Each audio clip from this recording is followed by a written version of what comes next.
Hola, como vemos en el ejemplo tenemos tres checkbox en nuestra ribbon, que a su vez interactúan con los tres botones que hemos creado en nuestro formulario. Cada vez que seleccionamos un checkbox en el ribbon, el botón correspondiente se activa o desactiva y al revés, al pulsar sobre el botón se activa o desactiva el checkbox en el ribbon. Comenzamos definiendo un nuevo grupo de opciones que llamaremos otras opciones y dentro incluimos los tres nuevos elementos checkbox. Para ello se abre con checkbox y finaliza en barra invertida. Añadimos su ID, label, onAction y la opción getPreset, donde se incluye el nombre de la función que se activa al pulsar el check. Vamos a definir tres variables públicas asociadas a cada uno de los checks creados en el ribbon: ch1, ch2 y ch3.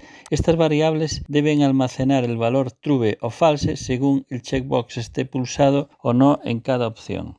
Control press enviamos al ribbon control y devuelve el valor, en este caso returned val, con el valor false o true de la variable pública asociada al checkbox, ch1, ch2 o ch3.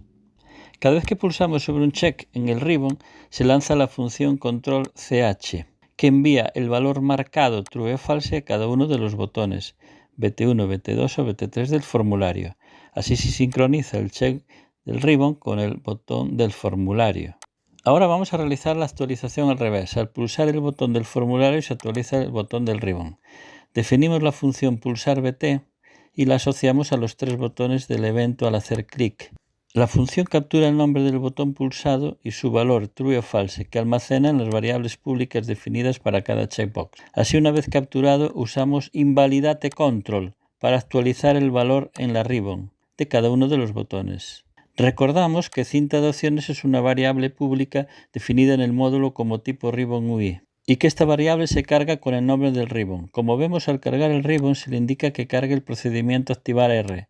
En este definimos los valores de las variables públicas ch1, ch2 y ch3 para que al iniciar el ribbon aparezca o no marcados los checkbox y le asignamos a cinta de opciones el nombre del ribbon actual.